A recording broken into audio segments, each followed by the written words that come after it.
Sports. I'm your host as always, live in Tampa from our Covert Secret Studios. We've also got Cam Vieira in New England.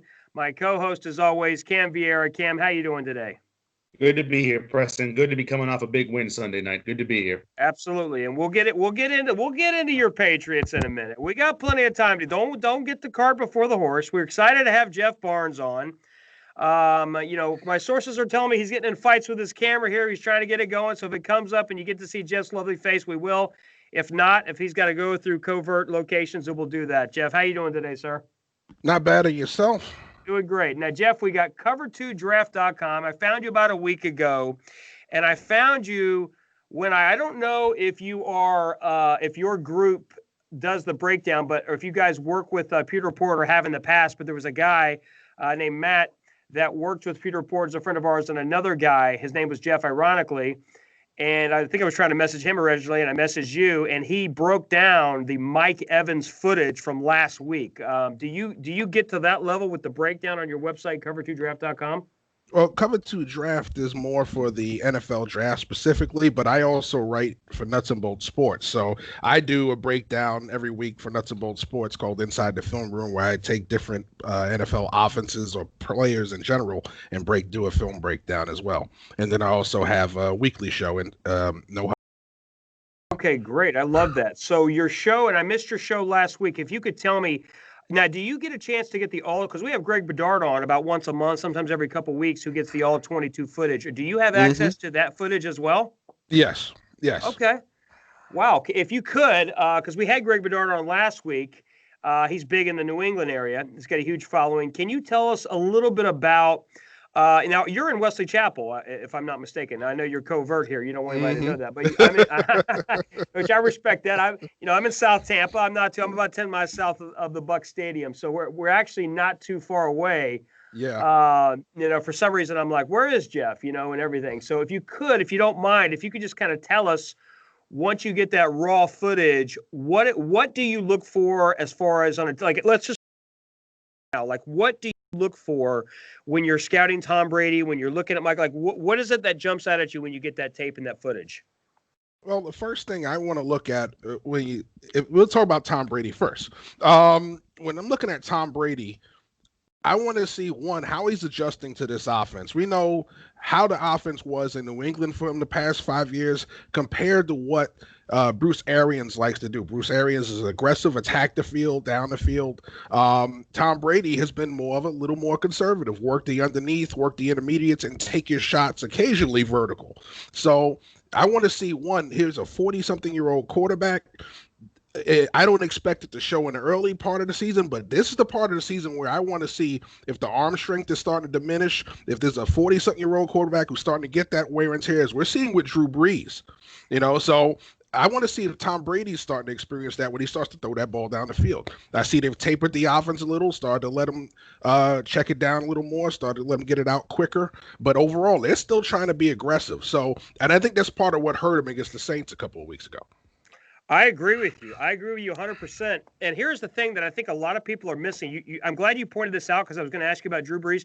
Drew Brees is coming up on 42, and I know through history we've looked at quarterbacks, and we've looked at 40-year-old quarterbacks. The wheels fall off the bus, much like the 30-year-old running backs. But what Tom Brady and Drew Brees and some of these other guys have done, to me, Tom Brady is still the exception in every way, because Drew Brees is doing well, but his body is starting to break down on him. He missed 5 games last year. There's rumors are he could miss 3 to 4 weeks, potentially up to 5 to 6 weeks. So my opinion, the fact that Drew Brees is a slender, small quarterback, I understand Tom Brady does not have the 6'5" physique as maybe a Big Ben or Cam Newton, but make no mistake about it, Tom Brady's a big guy. He's 6'4", he's 225, he takes care of himself. From what I've seen, to me, he has the balance of he can still throw over the top, he can still thread the needle. Cam, what are your thoughts on that? Any questions for Jeff on Tom Brady specifically, or the Bucs offense that he's seen? I think it's a great point by Jeff to start to worry about Brady's arm strength. Because I can just tell you personally, as a Patriots fan, his last 3 years here in the second half of the year, his numbers dipped all 3 years, not including the year he was suspended to start the year. But 17, 18, 19, the second half of the year, he started to dip in the second half. Now, they salvaged it in 18 because they went to the running game with Sony Michel. But I think it's a fair point by Jeff that you need to keep your eye on it, on Brady's arm strength in the second half here, because now the wear and tear is going to start to show up as we grind through November and December. Now, Jeff, I got to ask you, did you break down the footage from 2 weeks ago when the Bucs ran a pathetic 5 times in the game, and it took every bone in my body for me not to smash my TV and throw the remote out the door when we only ran 5? Did you get a chance to break down that game? I did, especially because I was breaking it down for Nuts and Bolts that night. But although my latest film breakdown, since we have a Pats fan was on Cam Newton this past week, so you might want to go back and take a look at that. But as far as yes, that offense, once again, when we talked about it on our show, I made the point when you looked at their 2 losses, that first opening season loss and this recent one, you saw exactly what the weakness of the Bucs is. And that is when teams are more physical at the offensive and defensive line of scrimmage, they struggle.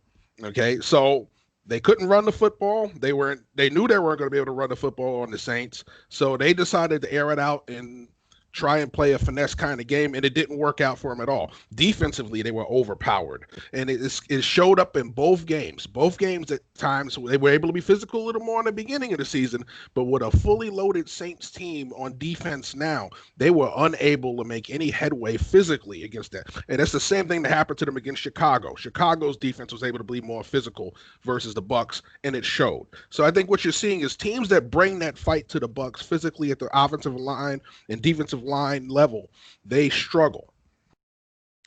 I hate to agree with you, Jeff, because you're killing my team here, but unfortunately, you're right.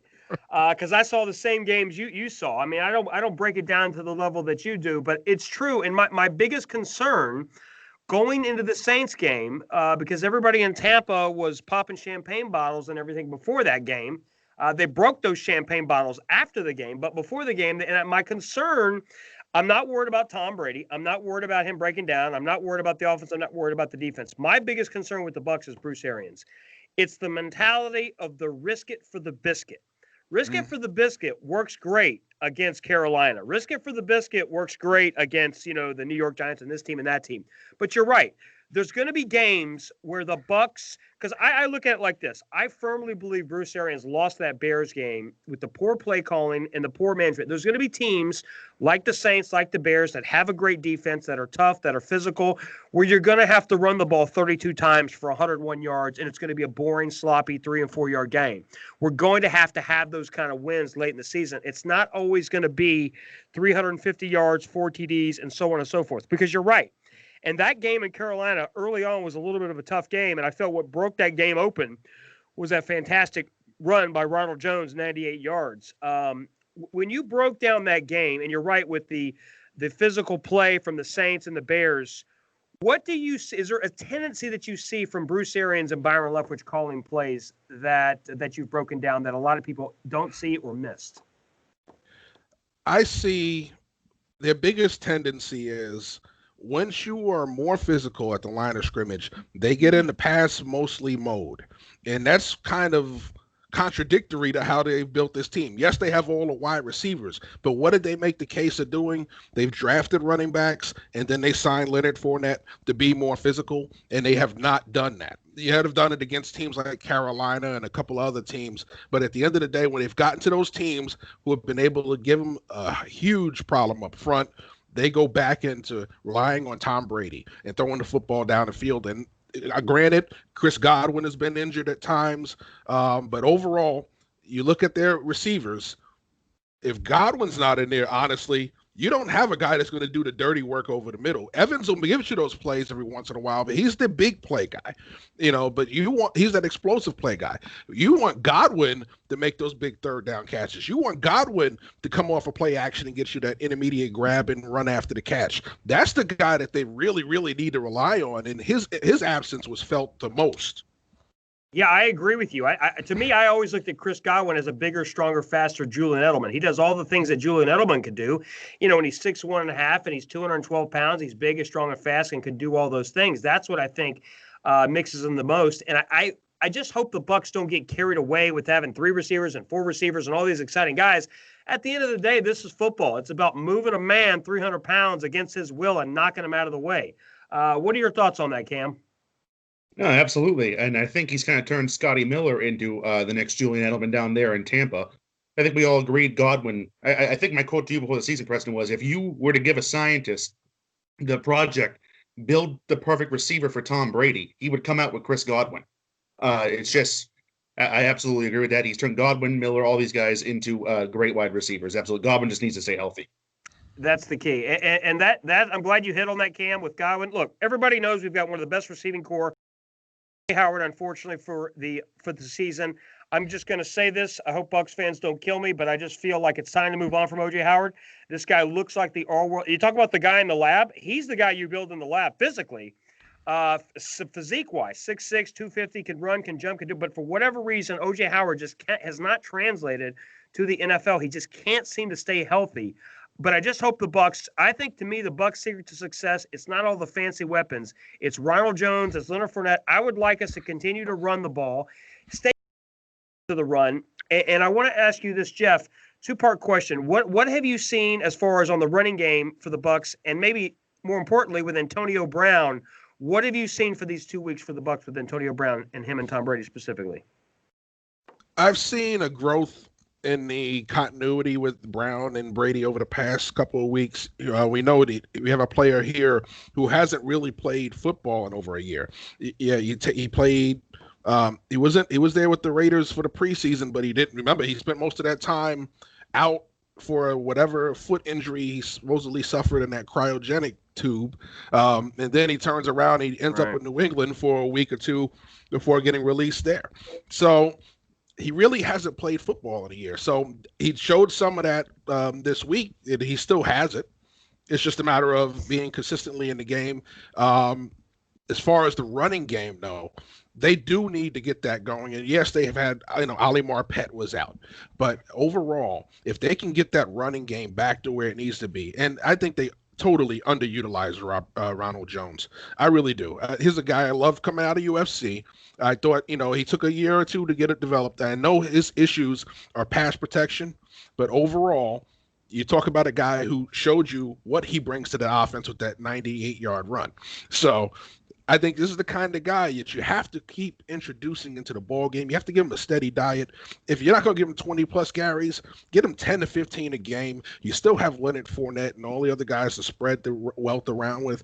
And then that play action, go down the field is there. If you can keep that running game a threat every week, their play action will open up the offense exponentially.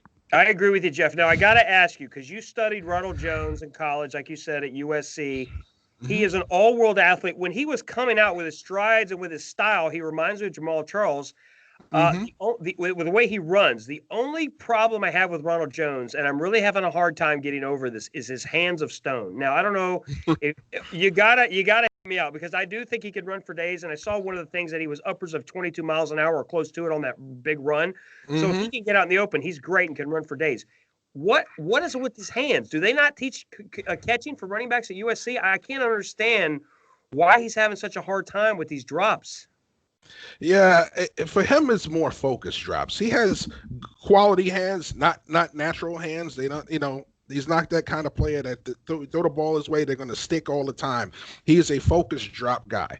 A lot of the times, his focused drops come from anticipating what's coming after the catch instead of focusing, looking it in, tucking, and bringing it in. At USC, he showed the ability to catch the football. He did have his inconsistencies there. At the combine, he had some focused drops when it came down to the running back drills. So that was one of the reasons why I didn't have a first or second round. I think I had a early third on him, or maybe a late second round grade on him when I had him on my draft board. I have to go back and look at my exact grade on him. But overall, I did have him high up on my board for running backs. I just didn't have a first round grade on him because one of the incomplete factors of him is called in that passing game, the inconsistency with the hands, mainly on focus drops and pass protection. So, and he's not exactly he has the long linear frame, but he doesn't have a lot of bulk to him. So when it comes to pass protection, he does get overpowered by bigger rushers. Yeah, I don't think it's realistic to ask him to pass protect just because of his leaner frame. The guy that I think we have underutilized is Leonard Fournette. To me, I've always loved Leonard Fournette. I've loved him in college. He was a top Absolutely. gold pick. He's been great. He was great for the Jaguars, and everybody keeps overlooking him because he's not that he's had off the field problems, but he's had a little bit of grumblings with Coughlin, the Jaguars back, so there's a little bit of that. But I feel like this guy, in my opinion, is a top 5, top 6 talent. He can run, he can block, he can catch. This guy, and I'm talking about Leonard Fournette, running back for the Bucs, literally does everything. What are your thoughts on that, Jeff? Absolutely. Listen, you made the move to bring Leonard Fournette in. To give him 3-4 carries a game is underutilizing the talent that you have at the position.